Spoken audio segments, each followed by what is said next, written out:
The following Earth Angel Media presentation is brought to you commercial-free as a gratuity from the sponsor producer named after the show. Please consider their message. Find other high-value shows listed at earthangelproject.com. Enjoy the show.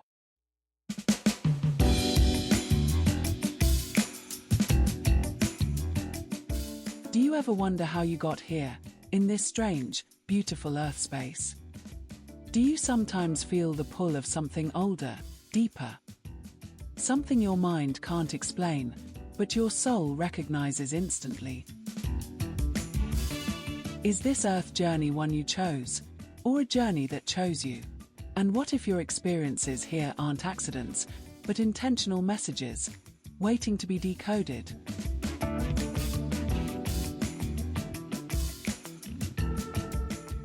We may not find all the answers, but we can enjoy the journey together, knocking on doors and asking meaningful questions. You're safe here.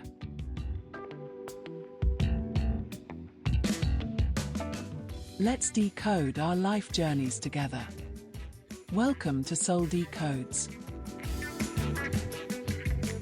Greetings, beautiful people, and welcome. You're listening to Soul Decodes, episode 71. My name is Dr. Jolie Phillips. Welcome. Listen, we've been around for over a year now, and we've done some great episodes. We're winding down the end of the year here at 2026. It's late in the year. We've been through quite a bit with where we've been with Soul Decodes. For those of you who've been around for a while, you're probably saying, well, where's Sarah today? Sarah and I started Soul Decodes 70 episodes ago, and both of us are extremely busy. I don't think I know many people that are more busy than Sarah and me individually. Well, she's writing several novels. She's a very prolific author, and she's written several novels, and she's really maxed out right now, and she's asked for a respite. So we'll be hearing more from Sarah, but not as frequently, maybe once a month, maybe less, maybe more. We're not really sure how it plays out, but I'm going to be guiding you through some things now. I've actually wanted an opportunity to share some things with you that I think will be helpful and possibly even change your life or even change the course of your journey through this earth space. So my intent today is to make it a little bit entertaining, maybe share some ideas that I might have. I'm not going to pretend to know everything, and you'll understand why I believe that way, why I question everything I say, because this episode is going to be about first principles. Now, for those of you who've not ever heard about first principles, this is going to be a very good episode for you. This is going to be something you might want to bookmark. You might want to listen a couple times actually to it, and maybe even share with some people, because this affects basically every single part of your life. Or at least I hope it will. My intention with my other podcasts like Studio 17, the byline for Studio 17 is to question everything, rinse, repeat. And that really dovetails into what we're going to be talking about today with first principles. Without too much more detail, let's talk about what first principles are. I'm going to be dovetailing everything about first principles back into this idea of what's this mean to us in our soul's journey. So I'm going to talk about several different areas that affect our earth lives, our journeys through this earth space. But just understand that my intent is to dovetail all of our earth experiences into this idea of what does this mean to me as a soul? Let me lay down, for those of you who've never heard the program before, it's my idea is that each of us has a soul, and our soul's going through this earth space on a journey. Some people believe we've been through here before and we've reincarnated, and maybe we've had multiple lives. Other people, their belief systems are such that this is our first and only time through here. Regardless of what your belief system is, you're on a journey. Your soul is experiencing something, whether you're an earthling having a soulful experience or whether you're a soul having an earth experience, it still means something. With that as a backdrop, I want to just share that, we have this spiritual operating system that involves going through this earth. If our soul is external to us, meaning our soul existed before this lifetime, and it's continuing after this lifetime, then our experience on this earth space is not a random thing. It's actually something that we need to pay attention to. We must ask, who are we and why are we here? It's really, in my world, it's a developmental journey. It's an environment where we can grow as individuals and also help each other grow collectively. So in my world, I sometimes refer to this as an academy, like it's the Earth Academy. It's a proving ground for us to learn about ourselves. We have to learn about how we think, how we discern fact from fiction. What does this mean? Where does courage come from? How do I navigate myself and the circumstances around me? What is sovereignty? Is the world around me beholden to me, or am I some slave to the world around me? These are all things that involve our personal ascension and our personal awakening. I'm going to even say our remembrance of what our soul is all about. What we're going to talk about, basically, I'm going to walk through first principles as a governing idea, a governing concept. Then I'm going to cover for each of the topics a little bit about how the systems around us have either intentionally or unintentionally either violated our system, the first principle systems, or distorted the principle of first principle to create a bias that's really messing things up for us individually and collectively. I'm also going to explore, take it a step further and say, okay, well, if the first principles are messed up or biased or distorted, what does that mean to us as we look forward? What does that failure mean externally? And then finally, what does that failure mean internally to ourself and our soul's journey? So probably the most, so I'm going to go through these pretty quickly. Hopefully I don't bore you. I don't think you will, because if you understand the impact of what first principles are about, I think you're going to find this to be very useful. So the first thing is politics and government. We have to talk about the world around us, and no matter where you are in the world, we have politics and government. Now, for me, poly means many and ticks are bloodsuckers. So politics just simply means many bloodsuckers. Now, you can question that, but that's my first principle, okay? But I'm going to go deeper than that. That's just my personal belief. And if you don't believe it, look up what government means. Look at the genesis of the word. Governed means to control, and ment means mind, right? Like mental. So government is mind control. So my first principle that we're going to talk about is that authority exists. So in other words, I'm going to talk about the United States. All right. So we're going to talk about authority in the United States. You could talk about it within your country, whatever you deem as authority, whatever you give authority to as a sovereign, as your soul gives authority to somebody or some entity, that entity exists to protect your life, your liberty, and your conscience. Okay. It's not to replace them. This is the reason we have these politicians and the governments is they're supposed to serve us, and they're supposed to make our lives better and easier, and they're supposed to facilitate our pursuit of life, liberty, and the pursuit of happiness, right? So this is a first basic principle of why do we even have politics and why do we have government? Now, what happens is if that fails, if we give authority to one of those entities, either it's an individual or a group of individuals, and they fail the first principle, and that means they don't understand why they exist, what's their purpose for existing, then what happens is that power begins to justify itself. The power that we've surrendered to those entities begin to take a life of their own. And you can see that every direction, from the local level, from the HOA, if you live with an HOA, all the way up to the world level. The power begins to justify its own existence. In a similar manner, they create policies and laws that actually not only justify their own existence, but also they replace morality and ethics. So we can go into deep dive on this, but I'm just throwing out the framework for you. And finally, and probably worst of all, the bureaucracy actually replaces personal responsibility. If, in the case of the United States, if we have a taxing authority that's going to come and take my money, and then they're going to drop bombs on people, we might think ourselves ethical people by saying, well, that's a good thing if the bombs are dropping on bad people, right? But who makes that authority? We're surrendering this decision about who lives and who dies.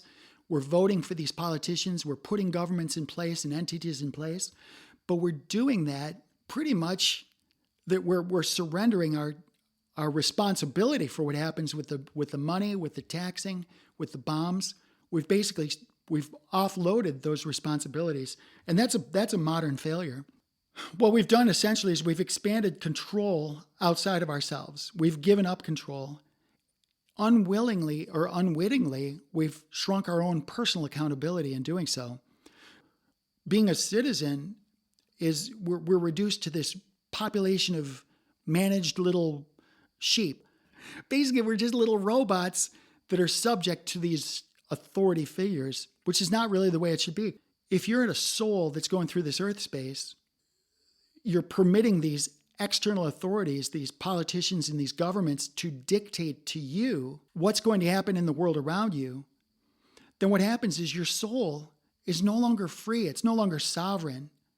You're actually, again, either intentionally or unintentionally, the more authority you give away, the more you subjugate yourself. You actually put yourself into chains because you're giving somebody else permission to run your life and to basically dictate the direction of your soul.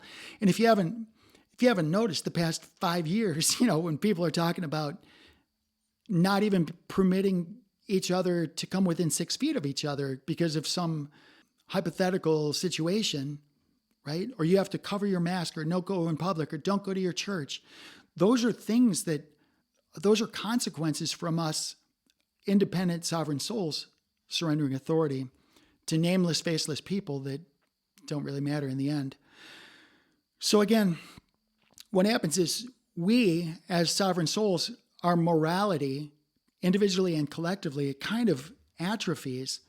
When we give agency to other entities, our personal morality atrophies to the degree that we permit these other agencies to act on our behalf. Okay? And this happens whether it's in school or the military or really even any way you go, even in your family, at the family level. Another unfortunate thing when you start to offshed, when you pass off this sovereignty of your soul, you end up living in fear. So this is an interesting thing. If you've ever noticed, if you look around you, when you have a goal or a dream and you have the autonomy, you give yourself the authority to pursue that goal or the dream, life is wonderful. Life is so exciting. I liken it to being a child. Like one of my first memories growing up was about flying airplanes, and I would daydream and I would read magazines. My first subscription was to Flying Magazine, and everything was exciting because I was moving towards a goal, and the world was limitless because that was my raw soul expressing itself and its desires into this earth space. I wanted to be a pilot. And for those of you who don't know, I was a former military pilot. I was an instructor pilot in the military. I was a corporate pilot. I was an instructor pilot and an examiner pilot in the corporate world. And even now, if I wanted to go fly airplanes again, I could go do that as a 19-year commercial airline captain. The reason I say that is because my dream, my goal was uninhibited. The world was mine, and I could go and do what I wanted to if I was willing to go get it. But now what happens is we live in a world where we've forgotten our own independence, our own sovereignty, our own ability to chart our own course. And we live in this fear realm where if I go 5 miles too fast, am I going to get a ticket? If I pay my taxes late, or if I don't pay my taxes, am I going to lose my house? Right? If I cut my neighbor's hair and my neighbor gives me $20 and I'm not licensed by the state to receive that $20 for that commercial transaction, will I be thrown in jail? Will I be fined? Will I be penalized? Those are fears based on the acceptance of systems or governances that are put around us. What I'm sharing is that when we surrender authority as a divine sovereign soul, our journey completely stalls out. and it stalls out, and we become obedient instead of moving towards our own level of personal integrity. Okay. So hopefully that makes sense to people. What I'm saying is that I'm not averse to politics. I'm not averse to governance, but it's a slippery slope because at the end of the day, we're going to go into this fear realm. We've surrendered control to everybody around us, all these governing authorities. And at the end of the day, they're going to put in place these laws so they can keep their authority, keep their control, keep their power. And if you diverge away from what they want you to do, it's going to put you in a fear realm that you're going to have to then navigate. Again, it's not a bad thing. It's part of your soul's journey. Hopefully you'll learn a lesson. Let me just go into, it's kind of an offshoot of number one, but it's the economics in money. My first principle is that money is a tool, and it's supposed to facilitate exchange, represent creativity. So if you're a creator and you give something of value to the world, you should be able to receive benefit from that in the form of something that's going to hold its value, right? Money is not supposed to be something that controls us.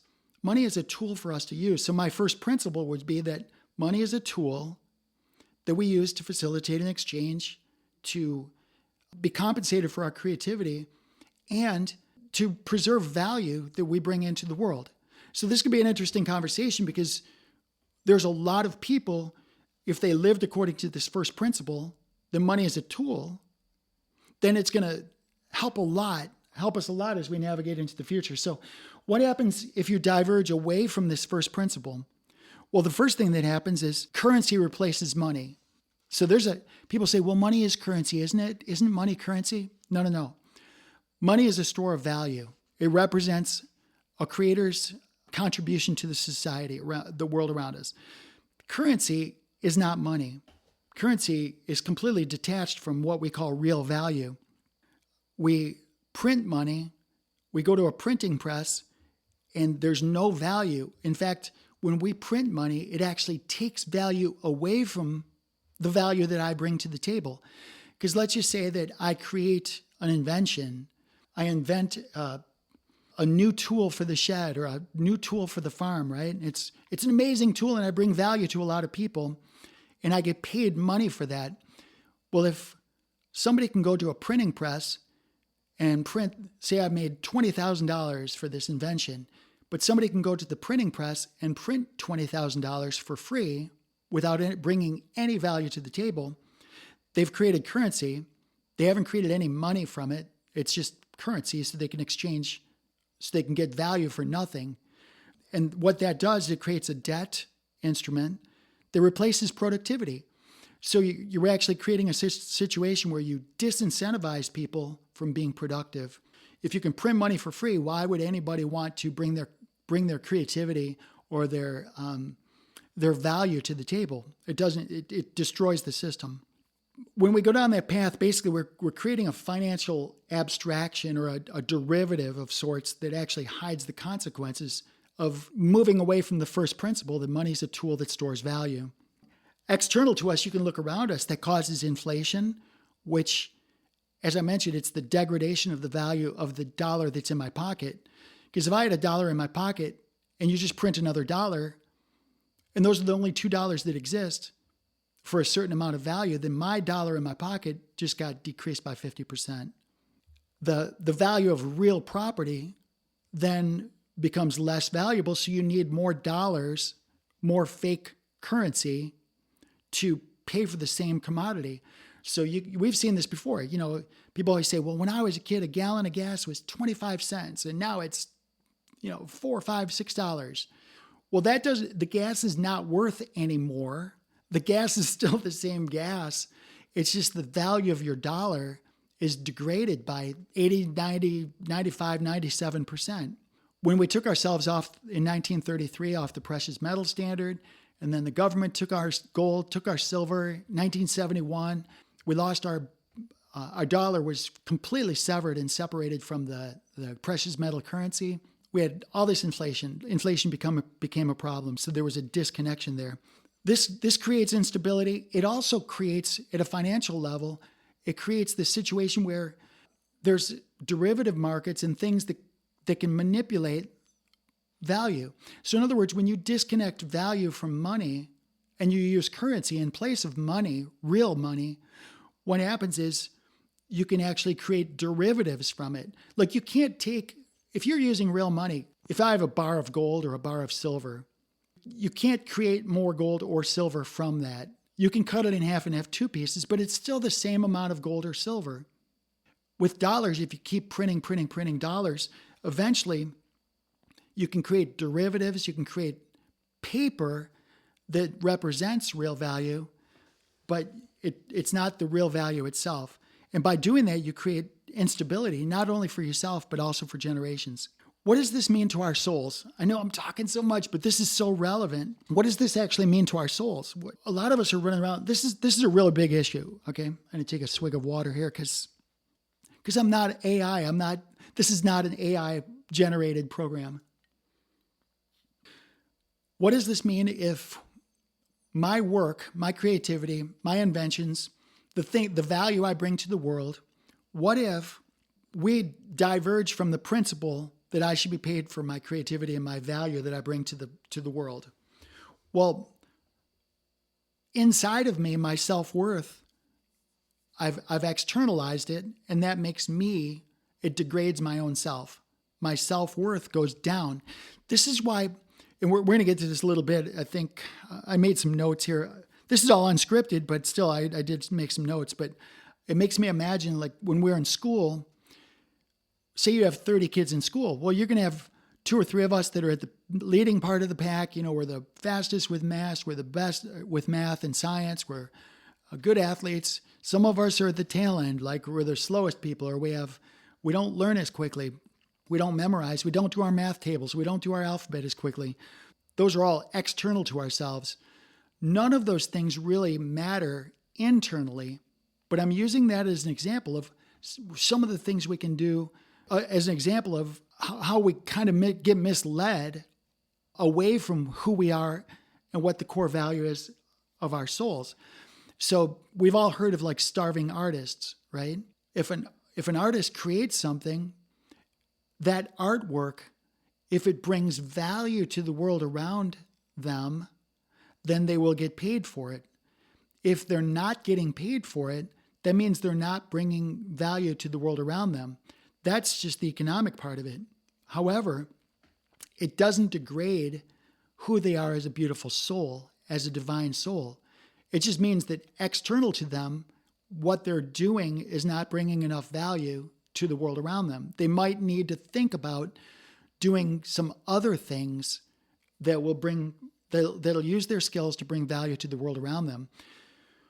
So oftentimes, though, the way the system's set up and we've moved away from sound money, what happens is the people who are not getting rewarded with, quote, money, which is not money, it's currency, what's happening is they're ending up not feeling the self-worth. They feel anxious, right? Because they feel this compulsion to go after this currency, these dollars that don't represent value externally, and they don't, by association, they don't affect the value of you internally. So this is a really big deal because so many people out there, oh, I'm worthless because I'm not making money. Nobody's making money. They're making dollars. Dollars is not money. Money holds value. Dollars don't hold value. They inflate. There's a lot of anxiety. A lot of people are anxious because they're connecting their own self-worth to how many dollars or how few dollars they make. I mean, the opposite is true too. There's a lot of people, oh, I trade paper on Wall Street. Okay, what value are you adding to the world around you? Really? So they're getting paid lots and lots and lots of currency for not adding value. So that's the other side where they're bringing no value to the real people. They're basically bringing no value and they're getting paid tons of currency to buy real things with. It's a kind of a messed up system. Why? Because we removed ourselves from a first principle. The first principle is understanding the difference between money and currency. Sometimes currency is called fiat money, which is state issued or privately issued money. The last thing would be that when you squelch creativity, when you remove the incentive for people, whether they're entrepreneurs or creators, if they're bringing value to the system and they're not getting paid value back, this completely collapses any incentives to create in the future. There's like no reward mechanism. This first principle, again, stands its ground because if you're a creator or an inventor, an entrepreneur, you must go back down to this first principle, which says money is a tool. It should represent value. So the bottom line with this whole money thing is that if we don't understand what money is and the lie that we call currency or fiat currency, we go into this compliance mode where we're slaves. We feel terrible about ourselves. We trade meaning for safety. Like we just want to exist and we want to feel like we're worth something. And we basically forget the essence of our own self, which is the creative nature of ourselves. Wow, that's a lot of talking, but I hope you understand like what value it is.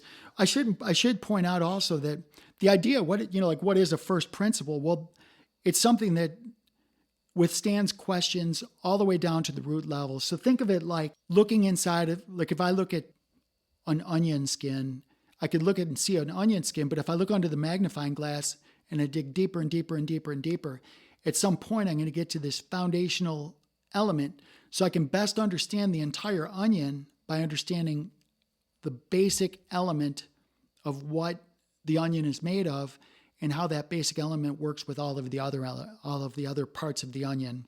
So that's a lot. So the next first principle that I kind of wrote down on my note here was that, and this is really relevant to me because for those of you who don't know me, I'm a doctor of holistic natural health and nutrition. As a holistic doctor, I don't look at people as the sum of their parts.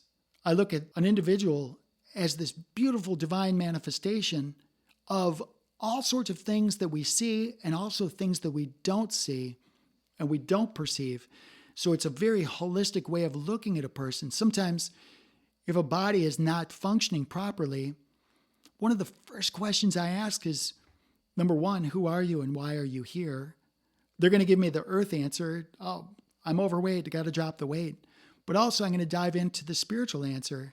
Do you have a soul? Is it on a journey? What's that journey about? Right? Because it's all connected. You're going to find that, at least in my world, if somebody is not following first principles, like the first two, like the one I just covered with the money, if they're not following first principles and they end up feeling like a failure for years and years and years, and they never dig deeper, they never go down and root down to the first principles of who they are, why they're here, what's this journey about, what is this government about, what is money not? If they don't root down to those first principles, they're going to end up feeling like crap. They're going to judge themselves. They're going to end up with this funkiness, feeling like a failure instead of feeling like a divine, beautiful, sovereign spirit that's here for a purpose. And what happens then is they end up with this catatonic condition where their systems start to shut down. Like if they're under stress, chronic stress, because they feel like they're a failure and they're constantly reinforcing that failure feeling, there's no surprise that their systems are going to shut down. Their gut, their digestion, their brain, their desire to seek novelty, to knock, to seek, to ask, to jump, to run, to play, to exercise, like those things are going to disappear. And those are all critical parts of health. So with respect to health and medicine, your body is intelligent. It's beautiful. It's self-regulating. It's self-balancing. But it's also an integral part of your soul's journey. Everything your soul experiences touches your body, and everything your body experiences touches your soul, right? That's a first principle. Why do I say it's first principle? Because I cannot reduce that any further than it is. It can't be and it can't not be at the same time. So this is my first principle. So what happens, and I'll go through this a little bit more quickly, but because I think I made a good point of it. When you look around you, the modern failure, it shows up as people treating symptoms as if the symptom's the enemy, right? You go to like a modern medical system, they don't get paid to solve your problem. They get paid to deploy some sort of a process or a procedure or take a lab test. They're looking at symptoms and they're targeting symptoms and they're treating those as the enemies instead of the underlying health. So what happens when you go down that path is when you separate your body from your mind and your soul and you separate your body into the sum of its parts, you're actually suppressing understanding of your own self. And your body becomes relegated to that of a machine. This is one of the things early on when I was getting my master's degree. We studied stuff the doctors used to teach like 200 and 300 years ago. This whole idea of, you look at the back of a package and there's how much fat, how many calories, what are the macronutrients? The idea that we need so many calories, it's true, we do need calories, but it's not the entire truth. But they want to put it out there like calories is the only thing you need to be thinking about. But it's not true. What they're doing is they're reducing us to that. Our body is a machine that burns calories. I mean, that's what they want you to believe, that your body's just a machine. If the machine's broken, we need to lubricate the joint, right? Or we need to replace the joint and put a new joint in. And that's not true. Your body's so much more than that. By ignoring the first principle that our body is beautiful, integral, self-regulating, self-balancing, and we say, oh my goodness, you must have your gallbladder removed because it's broken or your thyroid's broken, and you never address the underlying stress or that you eat too many dead animals or you have other things going on in your life, you just lost your spouse. If you never address those things, then you're going to succumb to the errors of the modern system that's been lost to these first principles. External to yourself, it's going to manifest, like I said, in chronic disease. You're going to have like dependencies your whole life because everything outside of you is dictating who you are and what you do. So in other words, is the world subject to you or are you subject to the world? Well, the answer is both. It's a little bit of both. But so many people, they throw in the cards and they're like, it's a despondency where it's just like, they just throw up their hands. It's like, I can't do anything. I'm just going to surrender. And they become completely dependent. As growing up, they'd say, your doctor would say, get another opinion, get a second opinion, right? So 50 years ago, it was like, get a second opinion. Now it's like, I'm the medical doctor. I'm the expert. You should trust me.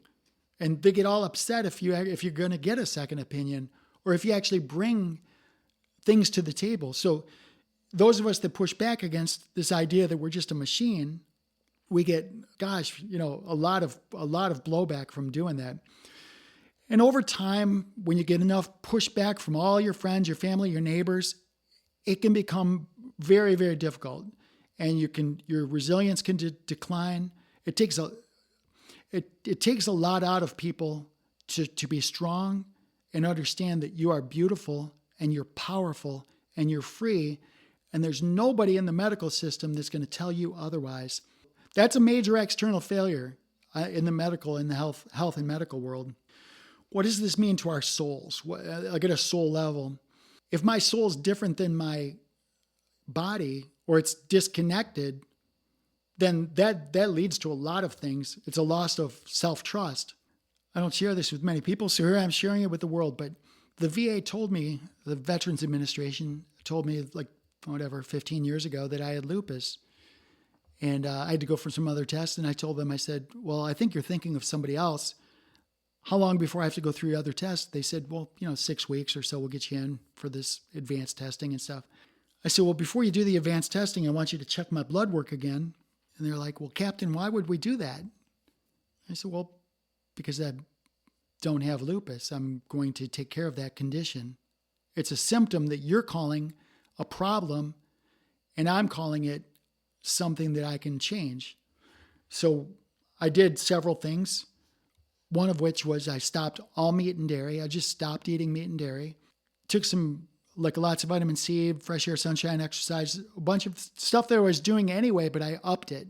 prayer and meditation, those things. The bottom line is that I demonstrated the connection between my soul, my intention, my goal, my dream, my spirit, and the outcome, because I went back to the VA, they checked my blood, and they said I was free to go. They couldn't find any evidence whatsoever that I had lupus. So again, there was nothing external to myself. There was a decision, and there was me being beautiful, powerful, and free, right? This is where we want to go. We want to trust ourselves and not be subject to some person in a white lab coat that drapes a stethoscope across their neck. That's not trusting yourself. Trusting yourself says, look, I'm going to take care of my body. I'm going to drink clean water, eat clean food. I'm going to get lots of hugs and kisses. If you believe in a creator, connect to that creator. If you don't, then connect to the earth, connect to the people around you. Don't not connect, but make those connections and learn to trust yourself, okay? That's your soul's experience. Your soul experience, your body is not hostile. Your body is not fighting you. It's not failing you. People, I've flown some really, really cool airplanes. I've flown worldwide. I've been to 50 countries. There's some cool airplanes. I've been supersonic. I've flown with zero visibility of landed airplanes. There's some really cool airplanes out there. I've got 7 type ratings. What you have with your body is so much better than any airplane I've ever flown. You are beautiful and powerful.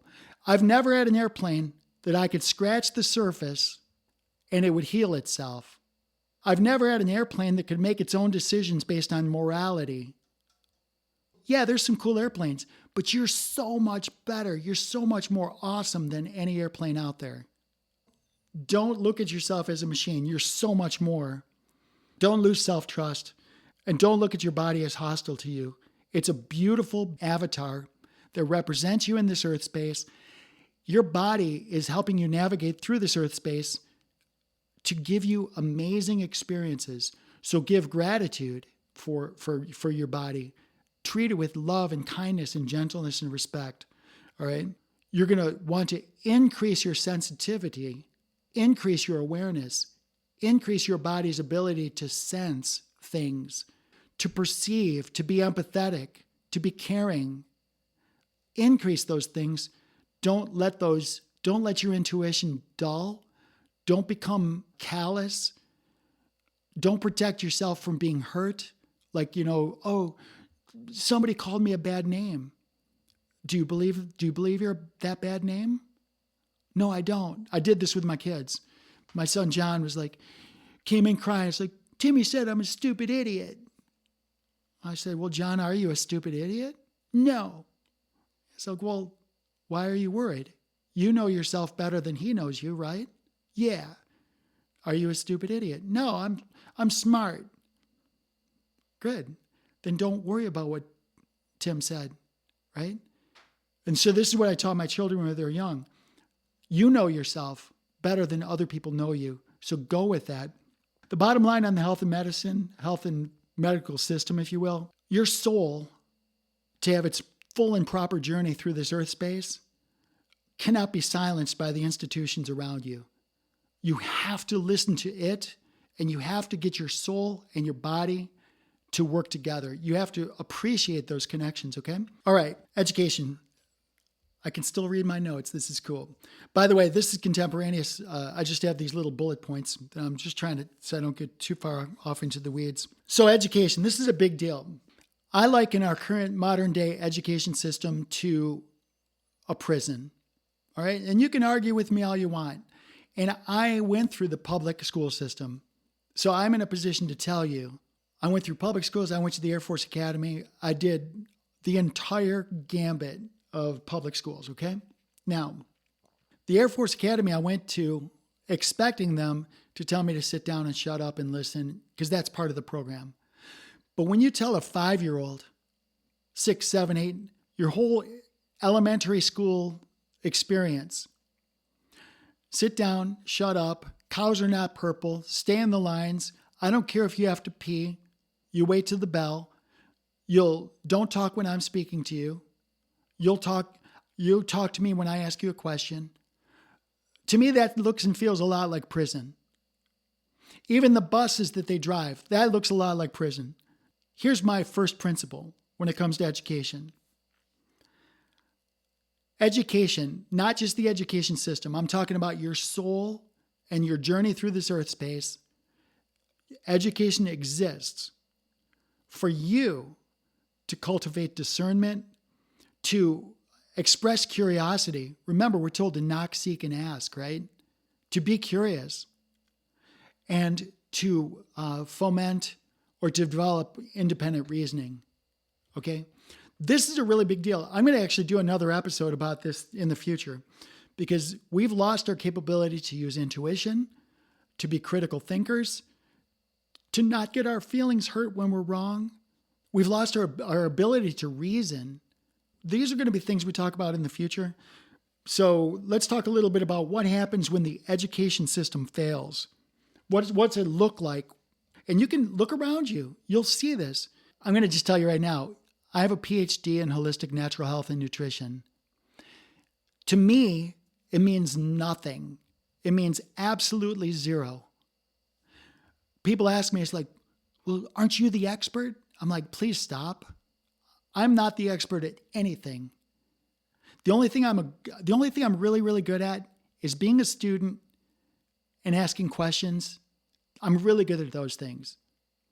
And if you actually look at the scientific method, the very first spot, the very first square in the scientific method, the starting place, is to observe the world around you and to ask questions.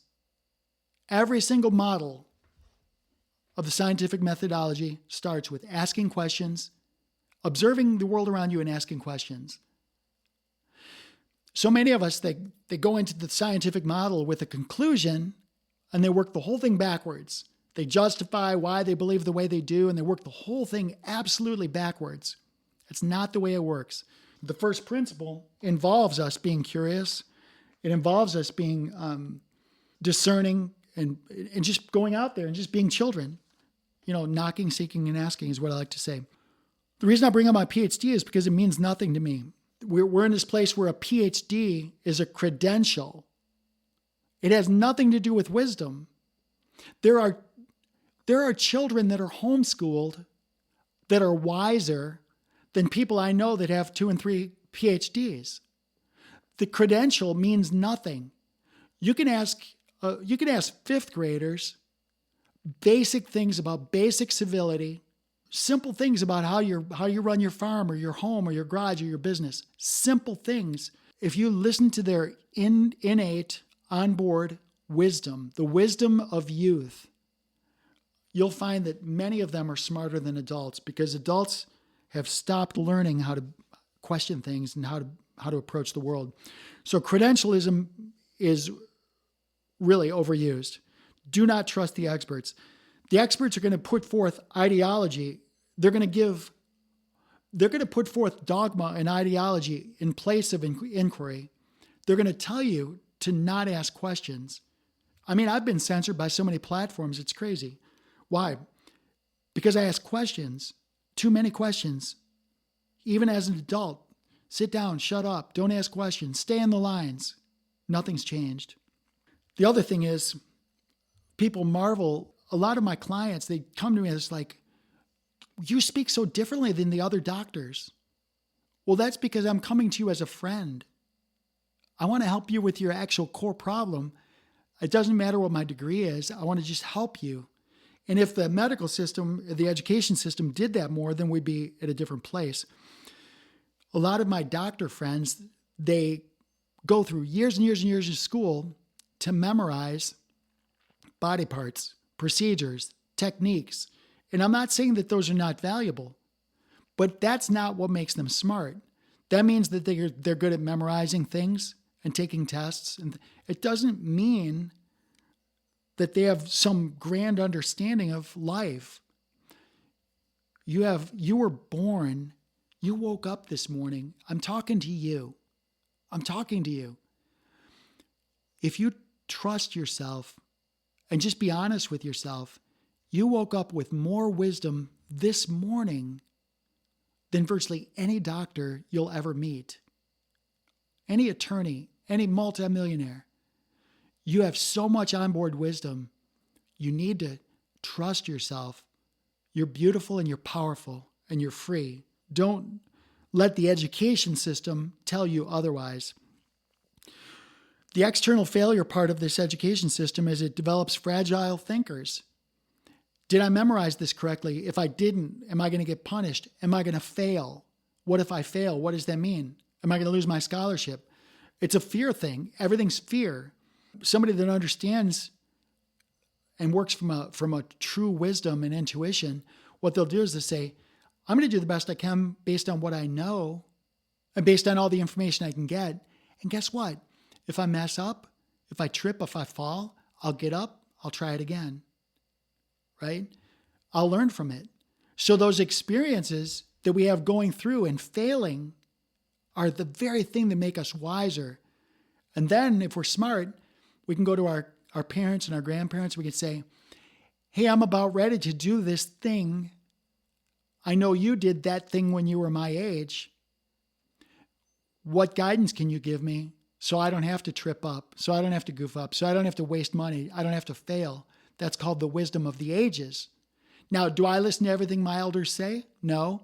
But if I talk to my aunt, my uncle, my godfather, my godmother, my parents, and I talk to 20 people and I ask them the same question, and there's a spot, there's one part of all of those answers that they give me that every single one of them said the same thing, some variation of it, then I'm going to listen to that.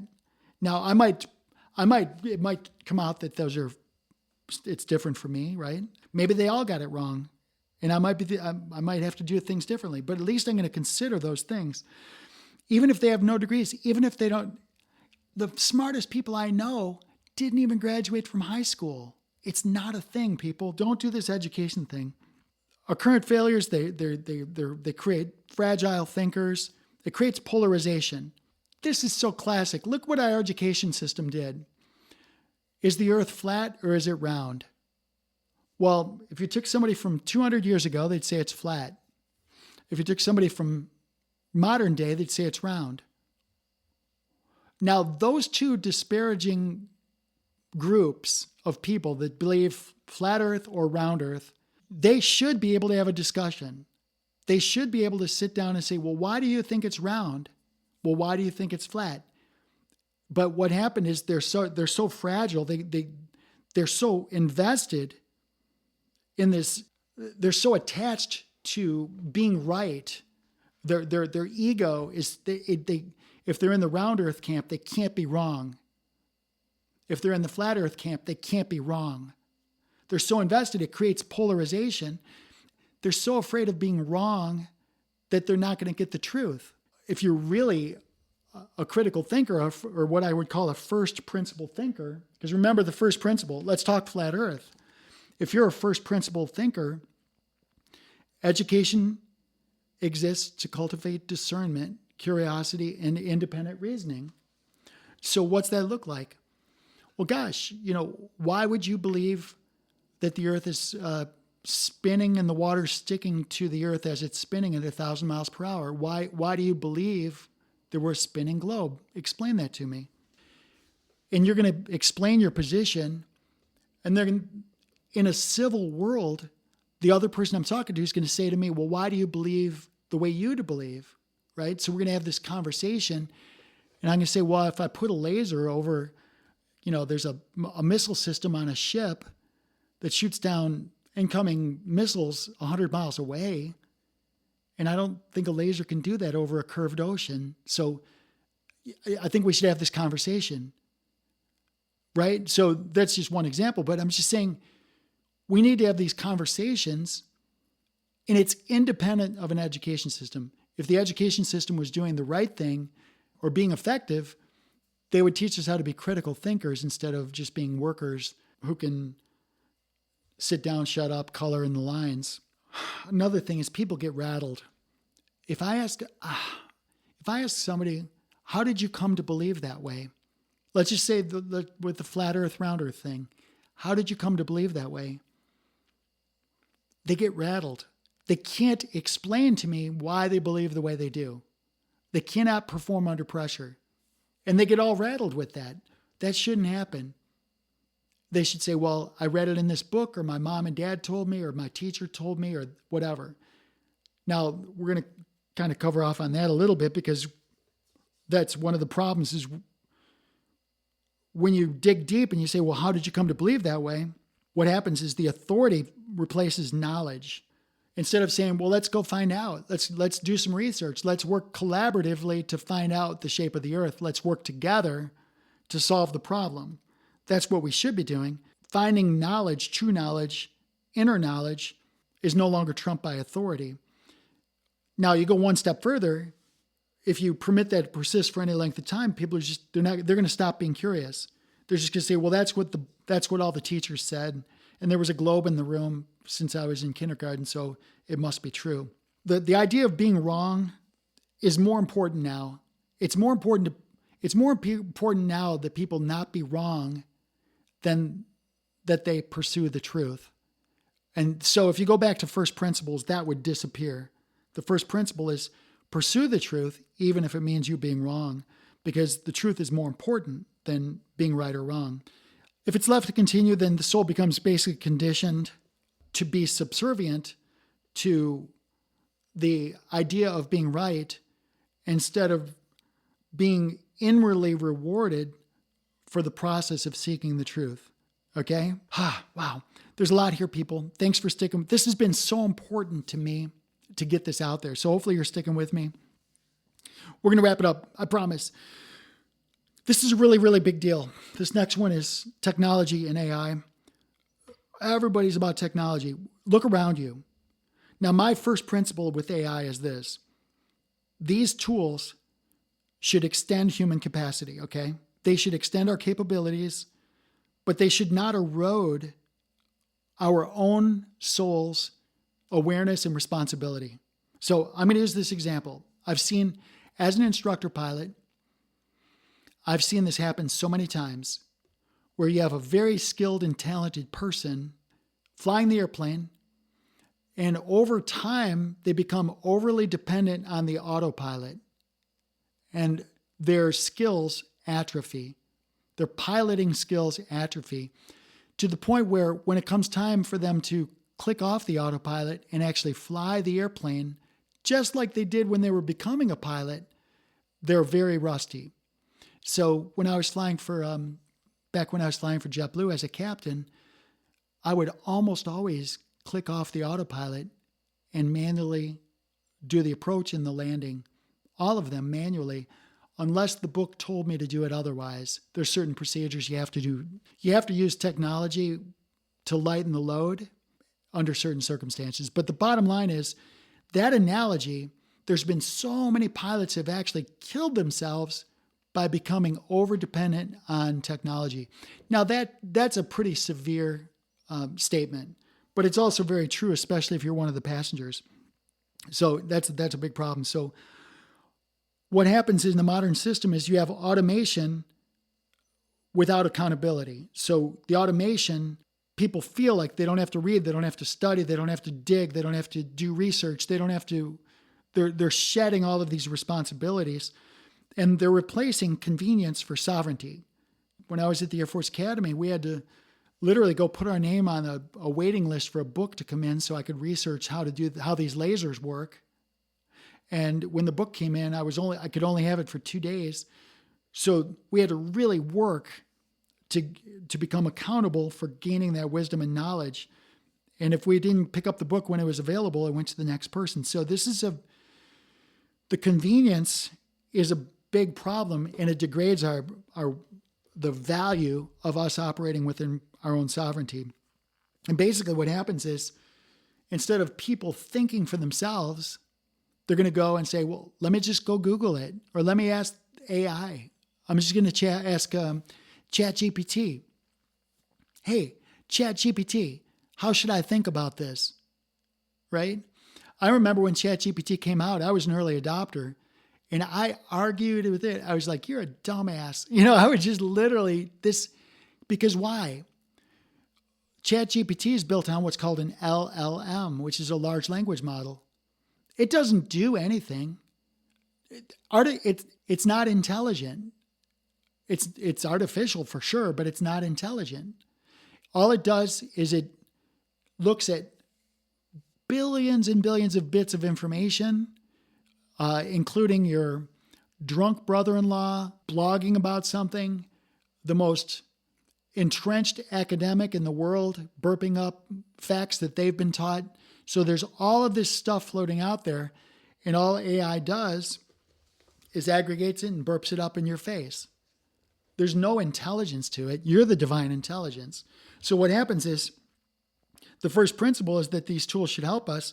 But when I look at this black box in front of my face and I say, help me make this decision, or help me write this paper, or help me do something, I'm surrendering my decision-making, my sovereignty, and my accountability to that. So now, what's inside the black box and how the system works, that's the bad part, because externally, there's a centralized control to that, how that works.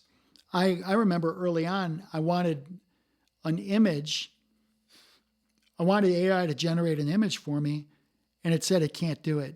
It won't create that image for me. I'm like, what do you mean? I was looking to put, I think it was like some kid in a swimming pool, one of those life preservers, like, those ring things. I just wanted a kid floating in a swimming pool. And then I had specific people I had told it around the swimming pool. And it said it violated some sort of an algorithm. And I'm like, I don't really understand. So what I'm saying is that there are centralized controls over how you use these AI agents. But the good news is there's also, you can take your autonomy back. You can actually use AI on your own systems, give it your own language models, your own databases. So you're going to see more of that. But I'm just saying, if it's left unchecked, it's going to go out. You're going to lose your agency because you're going to say, well, ChatGPT said this, or Claude said this, or Copilot said this. And you're just going to run with that. And you're going to completely go right off the cliff because you followed something that was absolutely stupid. And so don't do that. There's also ethical blind spots. There are severe ethical blind spots. Where does AI get its information? Every place on the internet, any place it can find information, it's going to get it and it's going to burp it up and give it to you. Well, what about if somebody's got copyrighted information? It's going to still burp it up and give it to you. It's actually stealing from other people to give you answers instead of you buying their book, or instead of you buying their research paper or whatever you have to do. You're basically, there's a lot of ethical implications there. There's also implications about, hey, I want you to take the president and make him or her do something unflattering, right? Do you have the right to use somebody else's image and likeness in an unflattering manner, right? These are not okay, and these are conversations that you're shedding off to people if you're using AI. So what does this mean to your soul's journey? What happens if we permit this to go? Well, we've seen it. You go to a restaurant, or even now, if you're just talking to a kid, a teenager, very few of them can stay focused on what you're talking about. By the way, for those of you listening right now and you're still hanging in there, you're still listening to this, God bless you. This is great. There's a lot here.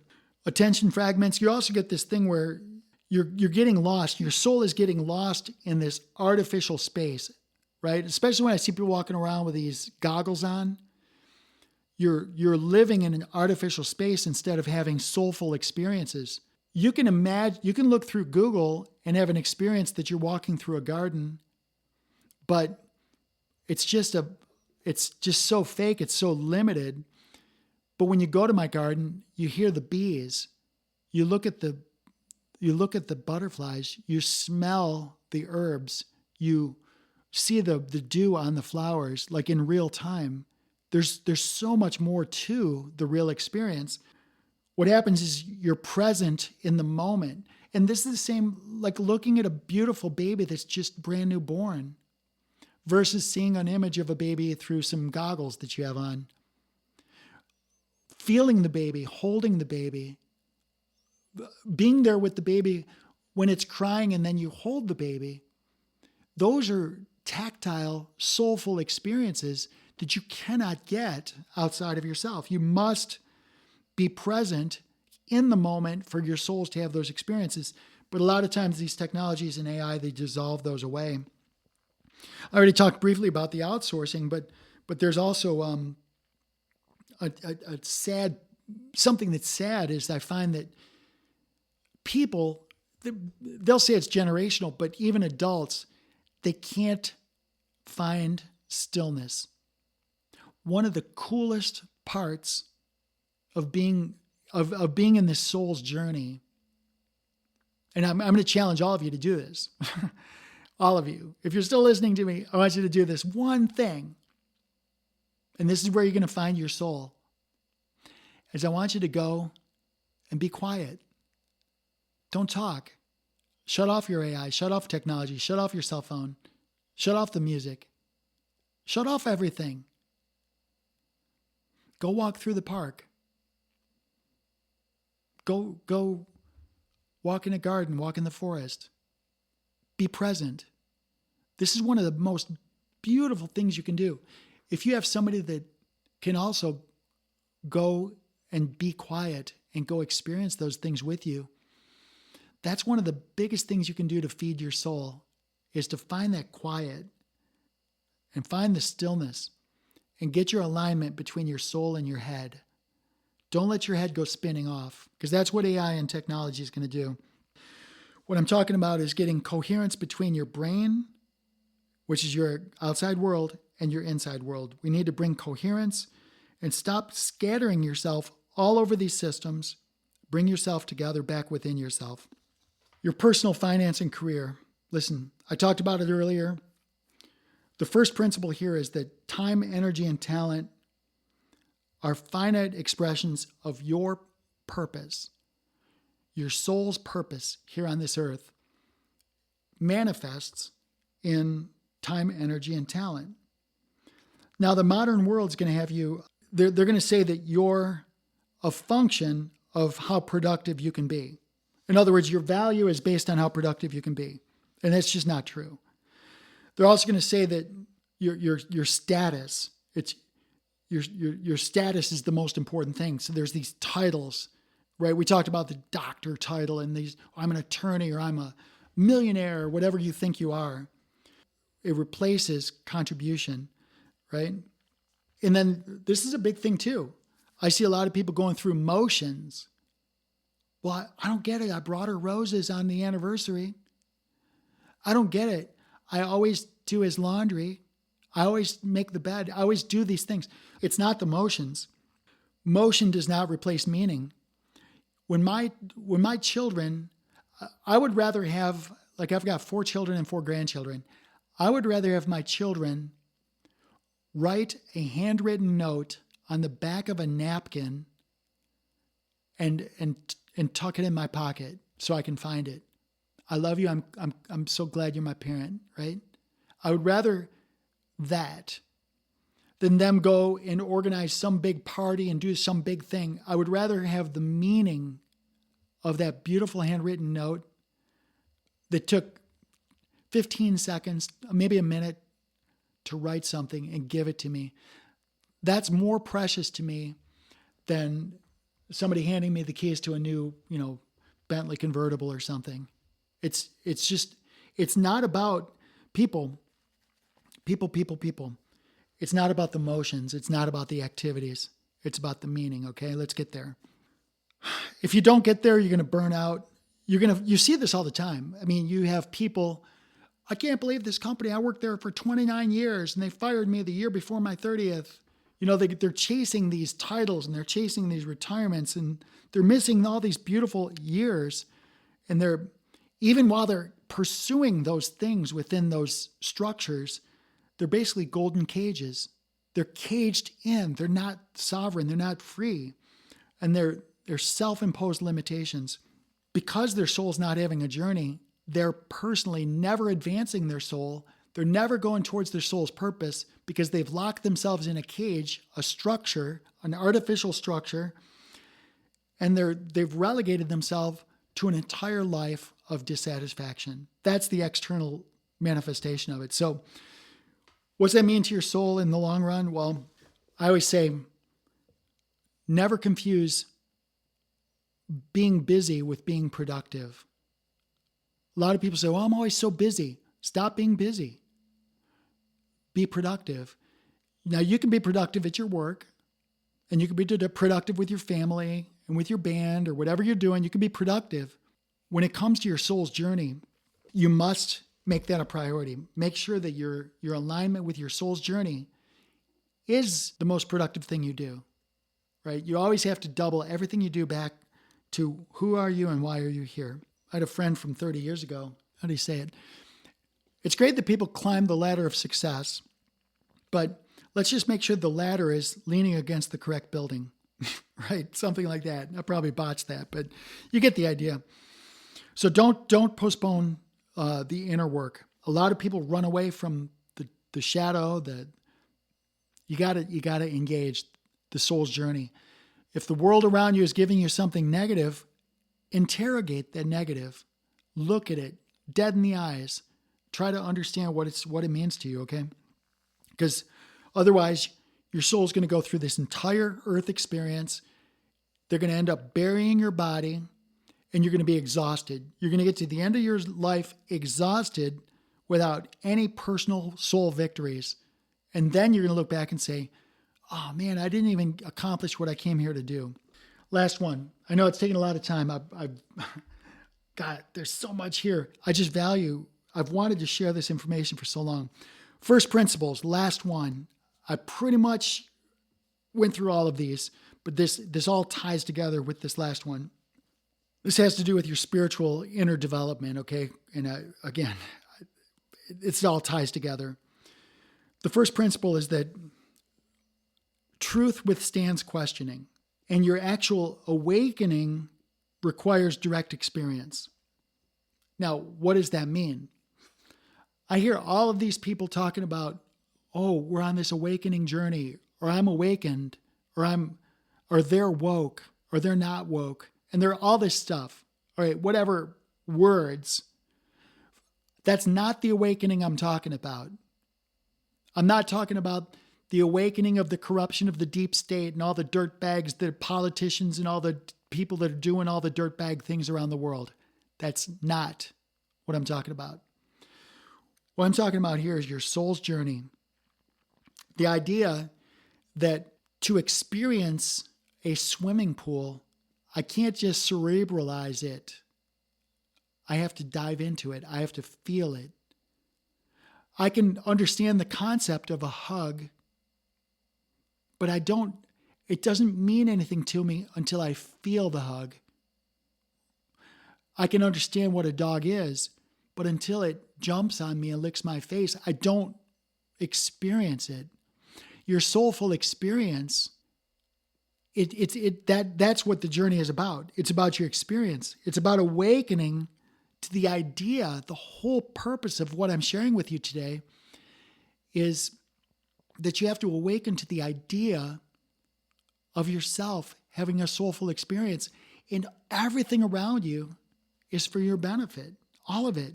The truth, whatever you perceive as the truth, even if it's different from somebody else, your truth is your truth. You don't have to convince somebody else of your truth. They have their own truth.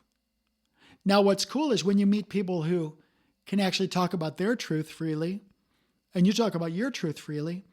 Robin and I have been married for over 30 years now. We don't agree on everything. When she has a truth that diverges from my truth, we have a conversation about it. When we were newlyweds, we basically said, look, if we're ever going to argue, let's make an agreement that we're going to argue naked in bed, right? That was our thing. If we're going to argue, it's going to be naked in bed, and we're going to come to a resolution. All right. So those are things that I'm just saying, those are experiences. Those are really important things. So truth withstands questioning. It's not something that you identify with. It's something you're always seeking. You're always seeking truth. Whether the earth is round or flat, it doesn't matter. It doesn't matter. What matters is that we collectively can figure out the answer if we respect each other and we put our heads together and figure out how to get the answer, right? Now, why does it fail in today's world? Why does this? My principle is that truth withstands questioning. Well, opposite of that is that there's a dogma that replaces inquiry. In other words, I can't question the church because the church has got a book that's ordained and it's canonized, and there's 1,500 years ago, a bunch of guys sat in a room and agreed that this is the truth. All right? Kind of the same as a spinning round earth, right? It's dogma, and this is the truth, and the science is settled, and I'm not allowed to ask any questions. That's the failure. And so what happens is, instead of being allowed to use our discernment, it gets schlepped off to these gurus, to these academics. When a little girl asks, "Well, why do we cut the end off the Easter ham? Why do we cut the end off the ham?" The answer to the girl is, "Well, that's the way Grandma did it, and her grandmom, and her grandmom, and her grandma. That's what you do. That's the way you do it." But why? Don't ask questions. But why? Why do we do it? Those questions are really important. But we stop asking those questions because ritual replaces interrogation. And we're told to sit down and shut up and color in the lines, right? It's a failure of the system. It's a complete failure. So what happens is we end up with this external manifestation of what I'll call basically spiritual tribalism, right? There's the Muslims, and there's the Christians, and there's the atheists, agnostics, and the, whatever the religion of the day is, right? Because their truth has to be the truth, and they have everything to lose because their truth is attached to their own ego, then it becomes spiritual tribalism. By the way, it could be religious, but it's also politics. Are you a Democrat or Republican? Are you green? Are you red or are you blue? Well, no, I'm not. I'm a person that asks questions. Well, that's not right. You have to be red or blue. Well, no, I really don't have to be. I'm going to vote for the person that tells the truth. Now it's like I'm in a place where I'm not going to vote because nobody tells the truth, right? So we're going to tear down the system and start over. It manifests in what I call tribalism. You're part of this village. You're part of this tribe, or you can call it a nation, a state, a country, even a social strata. I was just probably a young teenager. I could not believe that there was countries that had a caste system. For those of you who don't know what that is, you need to look it up. But basically, you're born into this level, this economic level, and there's nothing you can do to get out of it, period. It's like, yeah, I would have sucked at that because I would have been really bad at that system. So what happens now internal to ourselves, what it does is it forces us to not ask questions. If we're not allowed to ask questions external to ourselves about why things are the way they are, then it also manifests inside of ourselves. So as above, so below, as without, so within. If I'm not allowed to ask questions outside of myself, it deflates or puts a damper on my ability to ask questions about my internal self. What's that sound like? Well, gosh, it's the woman that's had 3 marriages, and she keeps blaming other people, and she never ever figures out that it's something she's doing or not doing. It's unresolved trauma. It's maybe things from her childhood or things that belief systems she has about herself. It bypasses the internal interrogatory to find out about what traumas are keeping you from advancing. Same thing if a guy keeps losing jobs, right? And he never has the internal dialogue. It's like, why do I keep losing jobs? Why can't I hold a job? You got to ask yourself the questions. Maybe it's because you have a foul mouth and you keep swearing. Every 3 minutes you're swearing. Maybe that's not a good thing for an interview, right? What's causing you to swear? Well, maybe your dad swore. Well, is that the best thing for you to do? Is that the best? Is that part of your soul's journey? Or can you think of a better way to move through life than having a potty mouth, right? Whatever the trauma is that's causing you to believe or act or do things a certain way, we want to turn that inward, spiritual inner self, and figure out, how do we make ourselves better? How do we improve our situation by advancing towards a better way of doing things, right? And this results in a personal performative enlightenment. It's basically an advancement of your personal self, because I'll just tell you, I shared this in some previous podcasts, and I'm going to share this again. I've overcome, to a large part, PTSD. I've had trauma in my life, and during the daytime, I was no problem, but the nighttime, I would have some severe PTSD, like where I was always defending people and getting shot, like fatally injured, right? It was always me defending people, and I had to literally dive deep into that and do the inner shadow work and say, okay, PTSD, why are you're here to serve me. I'm the queen, I'm the princess. You're here to serve me. Teach me, what am I supposed to learn from this? Because as soon as I learn the lesson from you, you're going to disappear. And by and large, it has. I almost never have nightmares anymore. I'm happy to report. Sometimes I do, but they're very rare. So anyway, this is part of, dealing with your traumas, dealing with your experiences, and making it part of your soul's journey, making it a reason for you to advance instead of an excuse for you to not advance. Hopefully that makes sense. So what does that mean on a soul level? We really want to look at finding truth that comes from your inner self, your inner knowingness, instead of from an authority figure. All right. The inner knowing is currently being suppressed, and that we have to stop it from being suppressed, which is just like a muscle. You have to exercise it. If you don't exercise your inner knowing, then you're going to lose it. Maybe you have to come back and repeat the course, come back to the academy and repeat it.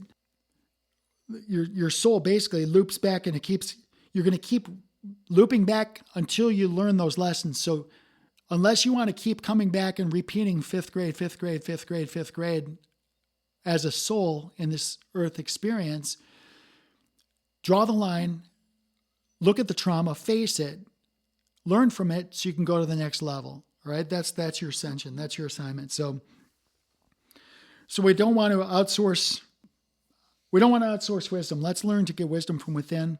You guys have been awesome. This is a lot. This is an awful lot. I probably should have broken it up into multiple episodes. So basically, what's this amount to? When you put it all together, the bottom line is this. When your first principles are violated, the systems get bigger and louder, and your soul gets quieter. That's the takeaway. So for your soul to grow, you have to move away from the systems. It's just the opposite. Make your soul's voice, make the little voice within you grow bigger and bigger, so the systems will get quieter and quieter. You want to listen to your inner self. You certainly want to respect other people's autonomy and sovereignty and things like that, but this is your soul's journey. Remember that. Basically, where reality becomes mediated, your reality is your reality. There's no external solution or validation that you need. It's your experience, okay? Finally, we don't want to operate in the fear realm. I said this a bunch of times, but you are beautiful, you are powerful, and you're free. If your soul is eternal, then this earth life is not about winning systems. It's not about ego. It's about remembering your alignment, bringing your soul purpose in alignment with your brain's perception of your soul's purpose. You have to remember in your brain why you are here, what's your purpose for being here. So these principles are not, some sort of philosophical abstraction or something. These are invariable. These are spiritual determinatives that'll anchor your soul from being distorted, from outside truths. It's going to anchor you to your internal truth. You're going to restore this coherence between all of the fragments of yourself, because the world around you wants to fragment you. You're going to restore yourself. And basically, you're going to move from, instead of this survivalism where you're reacting to the world around you, you're going to move into this bias where you're initiating. You're saying, I own me. I'm in charge of me. I'm beautiful. I'm powerful. I'm free. And the world doesn't know what's about to happen because I'm initiating things instead of reacting to things, right? Your lifetime's going to change if you apply these first principles. I promise. I promise. Your soul there's a compass. It's going to move towards its goal. You have to stop the brain. Stop your brain from going crazy. Find peace, find quiet. Your soul's going to progress. Trust yourself. You're going to journey through this earth space. You've got a purpose. You're not here by accident. There's definitely a reason you're here and you're experiencing this. Take a breath. Listen to this over if you can tolerate it. There's a lot of information. Know that you're lovable, you're beautiful, you're powerful, and you're free. I love you dearly. This went way longer than I thought, but it's been on my heart. It's something that I wanted to get out there into the world. If this just helped a single person move towards your next level, then it was worth it to me. I love you dearly. I hope 2026 is a great year for all y'all. I'm looking forward to it. Love you guys. Take care now. Thanks again for tuning in.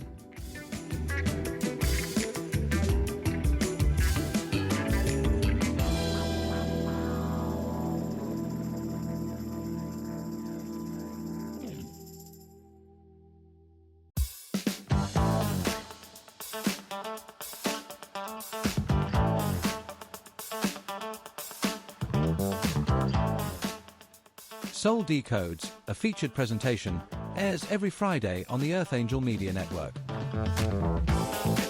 This episode of Soul Decodes is sponsored and produced by Live Pure. Optimize your life by taking your health to the next level. Listen now to learn how Live Pure will make your world better.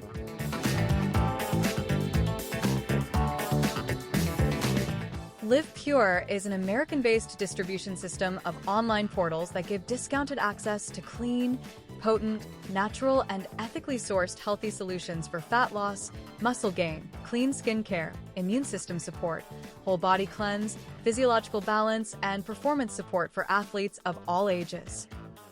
Live Pure handpicks the best products and nutrients from world-class companies, always adding to their quickly growing wellness lineup that now includes Korean skincare, no-injection weight loss alternatives, medical-grade nutraceuticals listed in the physician's desk reference, and healthy coffee that rivals the world's best, but for only about $1 per cup.